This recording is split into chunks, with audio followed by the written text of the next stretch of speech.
Slightly told, only slightly. I'm Brian Bergen. I'm the Vice President for Economic Development for the Putnam County Chamber of Commerce. Just to give you a brief background on myself, I spent about a decade in the Midwest in a rural regional planning organization similar to what JAX USA or NFEDP that we belong to would be. My specialty there was actually agribusiness economic development. And it kind of morphed into doing small business economic development, sitting in for local economic development directors who were leaving or they had vacant spots. So I kind of ran the gamut when I was in regional economic development. I also had a short stint as an executive director in Lincoln, Illinois. I was the director there for about a year and a half, and then went back into private industry. Then I decided that winter really, if you'll excuse the term, sucked, and moved to Florida. So that's why I'm here now. And when I was talking to my daughter the other day, whining about it being, 30 degrees here, she told me to shut up because it was 4 degrees there. And they were getting a snowstorm. So I'm glad to be in Florida. What I'm going to talk about this evening, I'm just going to give you kind of a brief overview of some of the things that are happening in Putnam County. And it's probably not things you hear about all the time. I'm not going to talk about how we're the poorest, the fattest, the dumbest, all those things that we typically hear about Putnam County, because none of those things are true. And I think I was just talking with Phyllis, I said, too bad your numbers didn't come out until after the election, where we've now seen our graduation rate at almost 64%, which is a huge improvement over what it was when I came into Putnam County almost a year and a half ago. So we're seeing a lot of things trending up and trending really well. One of the things I want to start with is the definition of economic development. A lot of people ask me, well, what is economic development? What do you do all day long at the Chamber? Economic development is basically the development of economic wealth of counties, regions, cities, communities, for the well-being of their inhabitants.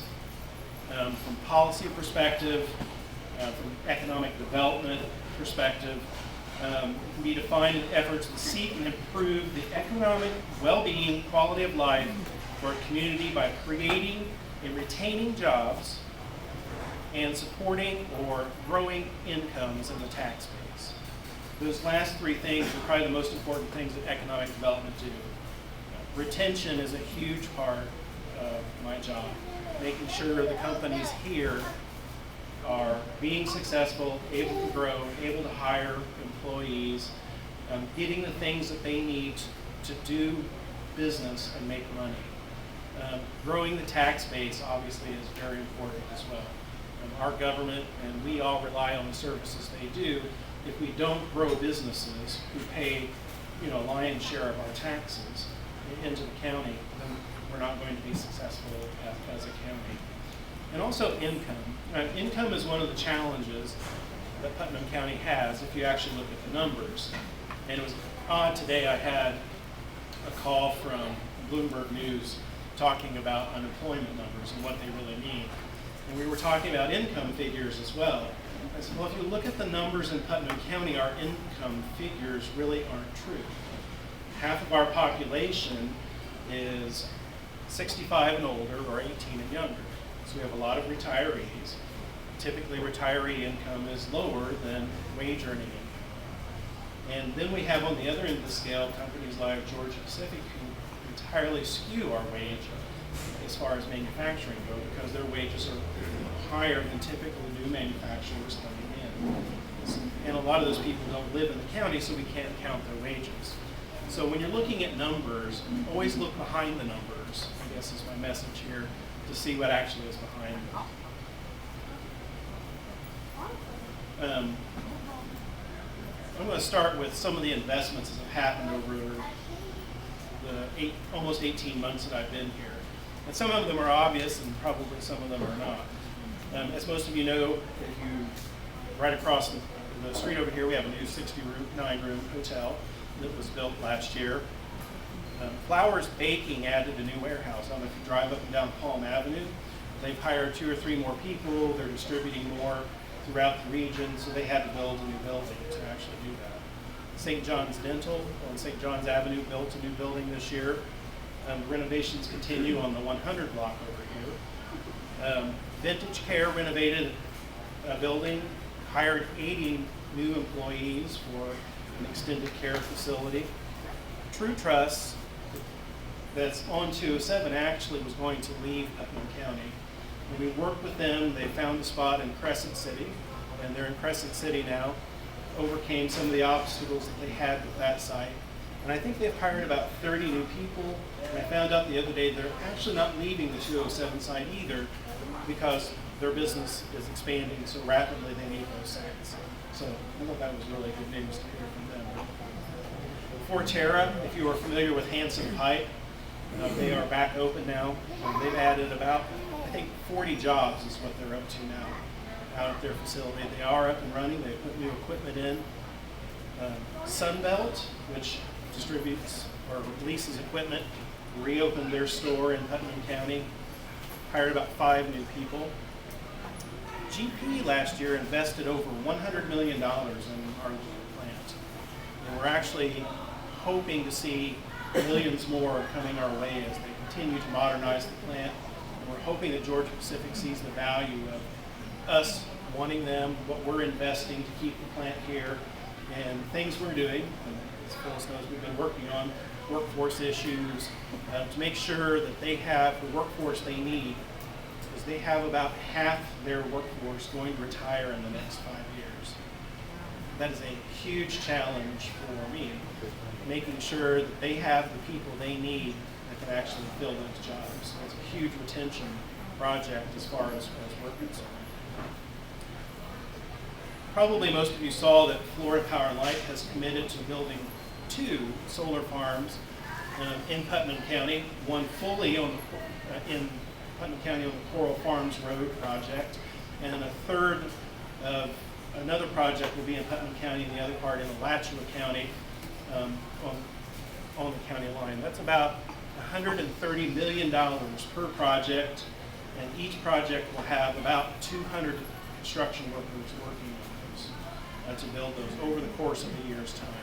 So 2017, if you've got family coming down, you may want to reserve rooms now, because we're not going to need hotel rooms in Putnam County for quite some time as that workforce flows in and out. Today, another exciting, not really announcement, but Seminole Electric went before the county board to change zoning around their plant.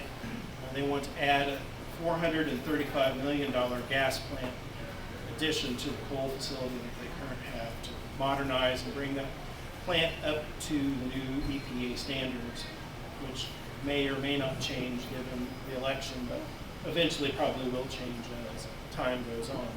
That will actually bring about 500 construction workers in over probably a 24-month period of time, beginning in 2018 or 2019. And will add about 30 more jobs out of the Seminole facility. So let's go take care of that. As you can see, Putnam County has been very fortunate in the last 12 months to have multi-millions of dollars invested into the county. Probably almost $1 billion if Seminole does their full build out within a 12-month period of time. If you put things into perspective, counties that are hunting down the Toyotas and Hondas, wanting them to drop a plant in their county, that well exceeds what any auto plant will ever spend in a county, and really increases the tax base in Putnam County. So I want to talk a little bit about employment. Our unemployment rate currently in Putnam County is 5.9% and trending down. We're still on a downward trend as far as unemployment or people being unemployed.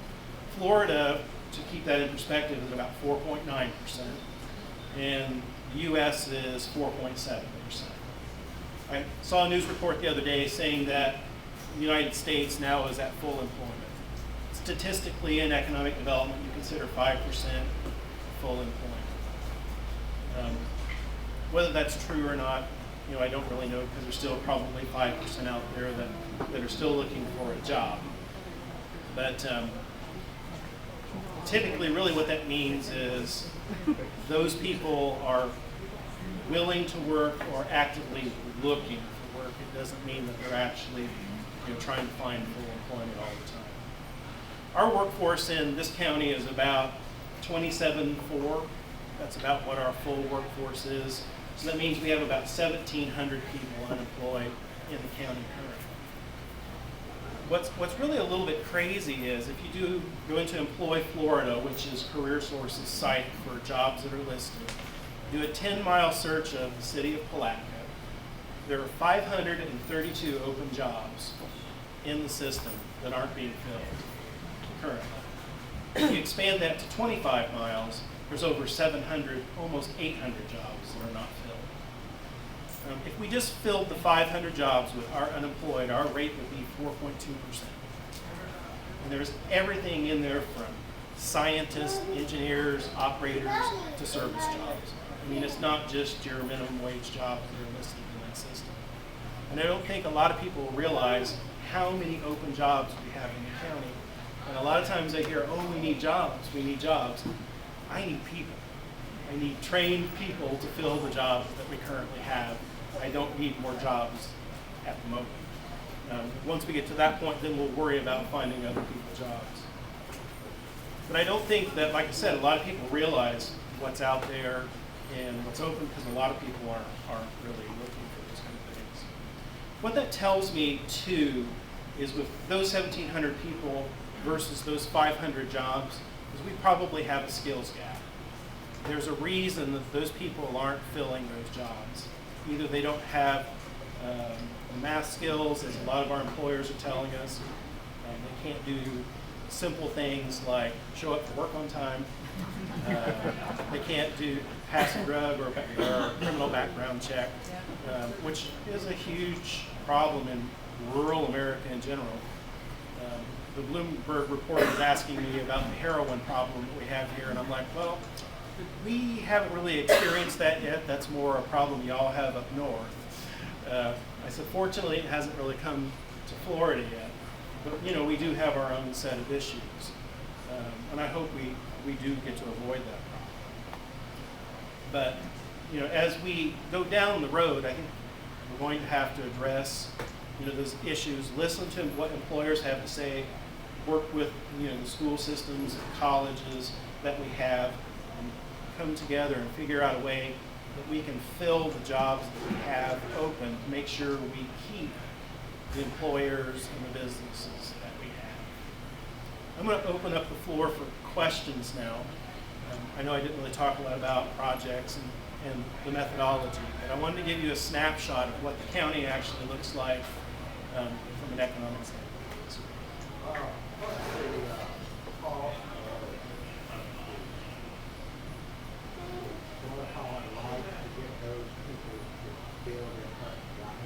What's the incentive being given out by the taxes? They got no tax incentives to that.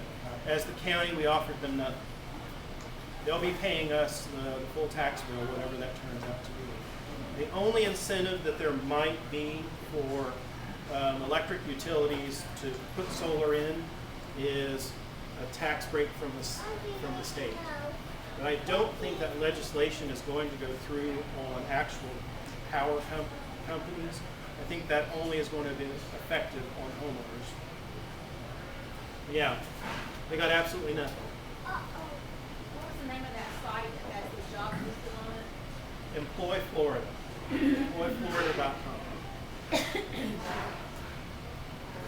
I'm sorry, I couldn't hear very well. There's something running over here. It's the air conditioning. Yes. You said there's about 500 jobs that can't be filled. Yeah. What range, what type of jobs? You said scientists and stuff, but what's the majority of them? A lot of it is in the healthcare field. You see everything from CNA to nurses. That's one of our fastest growing industries in Florida, or actually, in the U.S. As we all start to age a little bit, we're all requiring a little bit more health care. A large amount of them are in that area, but there's a lot of variety. I really would encourage you to hop into that system and take a look. And the wage ranges vary widely.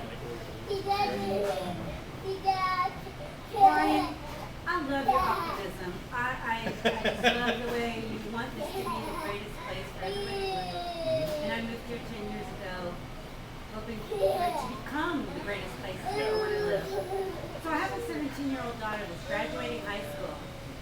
And she lives part-time here with me, and her dad is in Jones County. She doesn't see her life here because she's born here. Right. So what kind of advice would you give a 17-year-old graduating high school reason to want to stay here? I have to hear from somebody because I have nothing to offer her. And your optimism is so great, and I maybe things I don't know. So what I don't know, what can you tell me that I can tell her to want to stay here, bring income here, and grow up here instead of going to St. Augustine or Jacksonville, go to college and family and friends, Tell me. First, I will tell you, if I can solve that complete problem in a book, I will be the richest person in the world. Darn it. Because Chicago would love to know the answer to that. New York City would love to know the answer to that. As parents, right? We want to know the answer As to that. parents, as politicians, as school districts, they all love that answer. Youth right now is really hard to predict where they want to go. One of the things that we've kind of been talking, this is a topic in every meeting that I go to, every conference that I go to. Younger people tend to pick a place. Well, I want to live in Oregon, and they move because they think maybe Oregon's cool or there's something there that attracts them to that. Then they look for a job. Used to, we would look for a job. I would have never moved to Florida without having, positions here. But what I would tell you is probably first let her move to one of those places for a little while because she probably won't stay after the cost of living gets to be too expensive, the crowding, and all the people moving in. But if you really want her to stay here, one of the things that we are looking at doing, and Phyllis helped start us with this and get it kicked off, is showing everybody, the students that are in the middle school, 6th, 7th grade, what opportunities there are. And I'm always glad to sit down with a young person and say, did you know all these things existed in Putnam County? But it's also a lifestyle choice. We're a more rural county. We do have, if you like the biking, hiking, and those kind of things, that's great. I like, and there's lots of, for me, there's plenty of restaurants and shopping and all that kind of stuff. I get everything I want and need here in the county.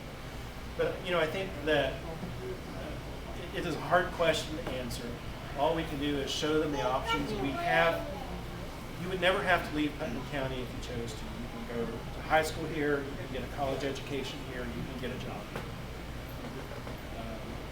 here. And hard for me to be a hypocrite when I don't live where I grew up. But actually, my daughter does, but that's just because she married a farmer, and that's where the farm was. So, but it is a really tough question. Each individual child wants a certain different thing now. Exactly.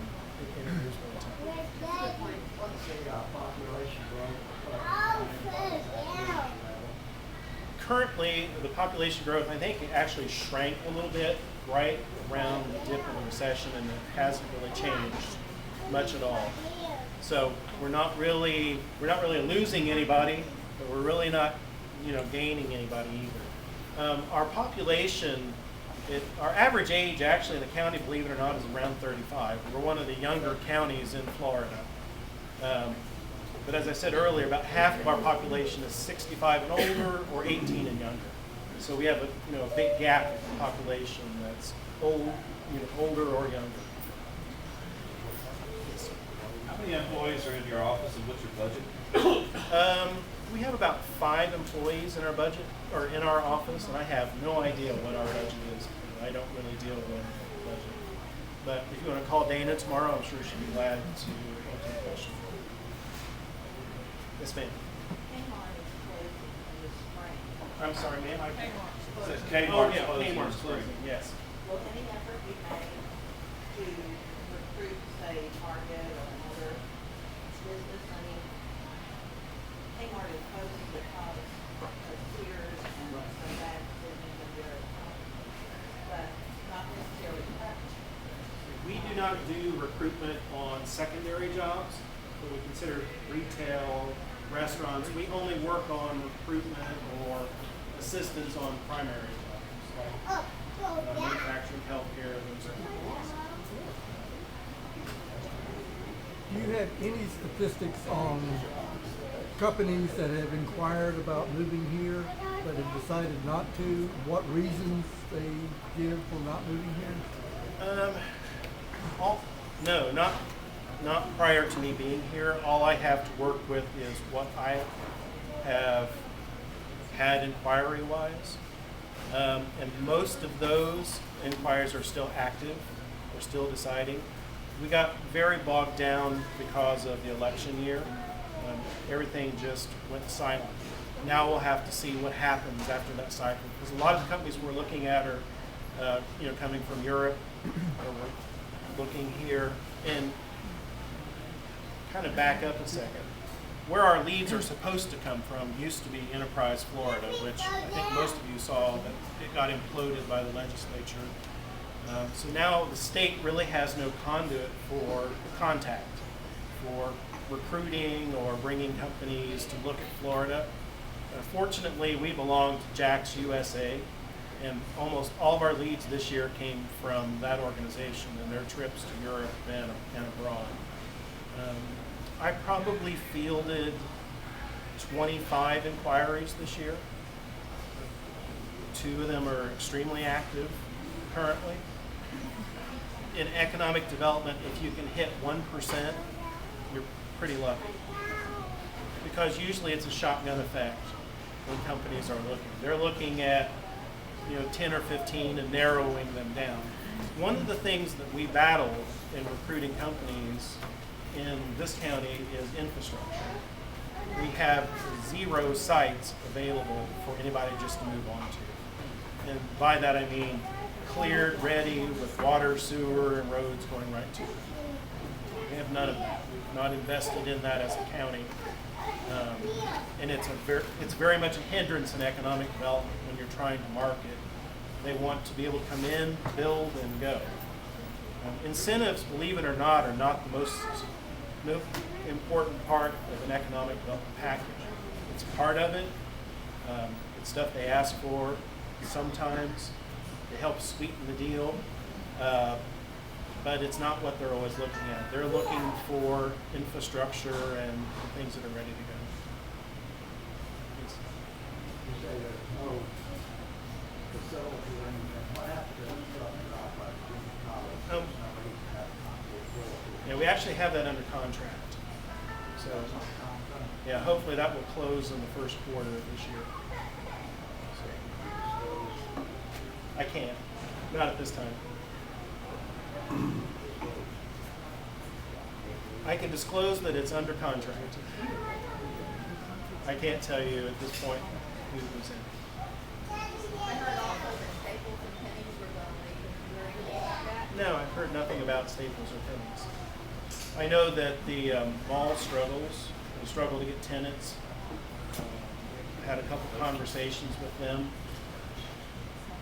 I think that they're either going to have to learn to be a little bit more flexible or work with their tenants a little bit if they're going to want to fill those. Retail space-wise, currently, not discounting the fact that Kmart's leaving, I mean, it's not a good thing, but there's virtually no, other than the mall, open retail space on 19 if you actually look. I think there's one spot between Staples and, but there's space-wise for a company to walk in and set up in, there's virtually no space out there. Retail and restaurants are really hard to keep up with from an economic development standpoint because we have there's so many factors that play into those that you can't control locally. Like Kmart, corporately they've made decisions that probably haven't been the best for them to survive and compete against Walmart and some of the other places that are out there. So retail's real tough. That's almost a whole other specialty in economic development. mentioned that that a lot of the people looking for work have some background issues that makes it a little difficult for them to find employment. Is there any kind of assistance in the county to place them, to help them, to try to get them, if they are willing to, and of course, do the right thing? Is there any help for people like that? Actually, Career Source, if you're familiar with them, does have several programs. It's kind of the state unemployment agency. And we are very fortunate in Putnam County that we have very good local representation from Career Source, and we have very good regional representation. If somebody is really wanting to find work, they will work with to work through some of those issues. Anything else? Are there countywide initiatives over the next year that the chamber is taking to spur or encourage economic growth that the club could participate in? I think it's always important that when, we have a very, we were talking about budgets. The amount of money we're given by the county to actually do marketing every year for economic development is $10,000. That's all the marketing money that we have to do any type of, marketing. I think that as far as initiatives, we're always looking for ways to encourage our elected officials, to look at some of the things that are actually happening with elected. We were discussing the park, where the spec building is. It's not sellable in the current condition it is because we can't get the city and the county to agree on the terms of how to even divide the lots up. How do you market something that you can't subdivide legally? It really, ties my hands behind my back when I have clients looking when I can't show them properties that we have for sale. That throws me into the private market. So I think, asking those questions from your standpoint, why do we not have these kind of things, is helpful. I mean, I can talk till I'm blue in the face, and kind of falls on deaf ears. When you start getting a push from the constituents and asking those kind of questions, it is extremely helpful for moving marketing forward and economic growth.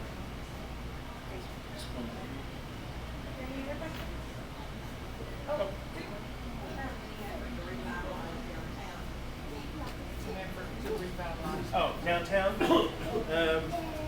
That's a tough one too. I don't think that there seems to be a lot, a couple groups wanting to go different ways of how downtown is. I'm always open to talk to businesses that want to come into downtown or need assistance, which we do. But as far as an overall plan, I don't know if the city has an overall economic development plan for actual plat itself. I don't believe that they have come to any agreement with the entities that are downtown. And it's kind of a political hot potato that I've stayed away from, just to be frank. It's mired in too much politics.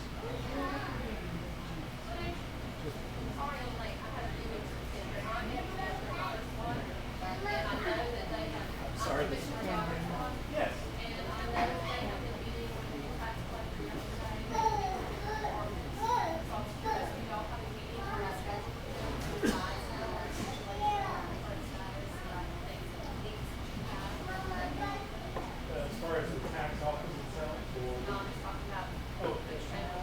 Yeah, we actually meet regularly with the commissioners and with the city commission as well, mayors and all the elected officials.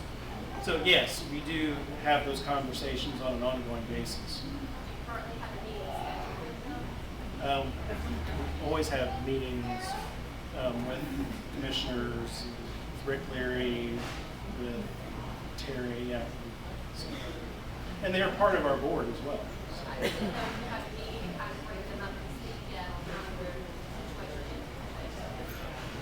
Yeah, they're fully aware of where we're at. We've had those discussions with them. Any other questions? Yes. Just one of the commission meetings they got a little banner running on the TV screen Yes. saying the same exact thing that you said. Over 500 plus jobs available in Putnam County, 1,700 people employed. How do you get these 1,700 people to know about these jobs? How do you get the word out to them? I mean, I've heard it twice a day, and I've never heard it before. And that's why we're talking about it now. We realize that there's a disconnect between CareerSource, which actually does work with the unemployed people, and the people out there that don't have jobs. I'm not sure, and we don't know for sure what that disconnect is, if there's not enough advertising or what. That's why we brought that to the commission's attention and why we've asked for them to continually talk about it, blog about it, and put more of it out there. I intend to actually do an article in the newspaper as well to try and get that information out there. So, I'm always open to ideas on how to make those connections better for those agencies and the people who really need to use them. But I think it's just not talked about. I mean, I just think a lot of people just don't know, unfortunately. What about making it part of the schools to train people for these positions that are available? And that is, we actually have a committee set up, and we're going down that road too. And we actually got some funding from Georgia Pacific to help pay for some of the materials, and we actually are meeting on the 30th, I believe, to continue that discussion as Can well. I just tell you that Sure. the legislature determines what courses are taught in our schools. We don't get to choose that. That's why I got with Georgia Pacific earlier this year and said, let's find, if I can't do it in the school, let's see if we can do it elsewhere. And that's why I was working with First Coast Technical and giving them a building so that GP can put together the curriculum that they want for the people, because what we teach isn't what they need. And so if they can do that through First Coast Tech in a building that we supply, then we can make that happen. We had just started working on that, so we'll see what the school board does and if they continue in that direction. But that was my intent. It's very important because there's a disconnect between what Tallahassee says you can do and what we are doing. And what small, poorer communities need is not the same as what Miami and Jacksonville and Tampa need. And they're trying to make a one-size-fits-all in Tallahassee, and that's not what we need. So we'll go get with Bobby Payne and see if he can help change that. But, and Ms. Goddard is right, with two new commissioners that we worked very hard to get into office, hopefully. Three, actually. Well, yeah, I forget about Bill from South Putnam. So they are the ones that are gonna have to look at working together and working with city commission to make the change. I mean, it's like, what's going on? We're all kind of stagnant, and we don't need to be. But we got fresh ideas with people who know about business and how to run business, and I'm hoping that's gonna make a really huge change in Putnam County if they can do the things that they had talked about during their campaign. And certainly getting with, I think your point was, we've got three new commissioners. Has the chamber met with the new commissioners? And that is going to be happening. I actually am going to do a small course in economic development for each new commissioner. So they understand that what we do in economic development with the counties. Also with that real quick, I volunteer as a community liaison with the Black Christian Service Center. Okay. That's what my mom is doing, trying to bridge community resources and services, career resource is one we work with. Yes. So I do have cards, if anyone would like to have those, if there's anyone that is in need or trying to find employment, that type of thing, that's part of what I do. But that is a volunteer job, I work full time in the school district. Yeah. If there's anything that I can do to help you out. Well, thank you, Phyllis, for the question. Okay. Yeah, it's a tough one. You know, wherever the state can hamstring us, they seem to try. but we'll work around it and kind of go through it. So.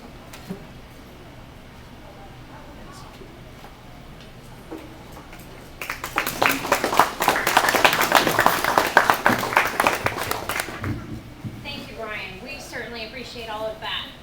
It's nice to hear about so many good things going on in Putnam County, and his optimism was very, very uplifting and hopeful for us. So it's a great way to start out our new year, and we are looking forward to 2017 with you.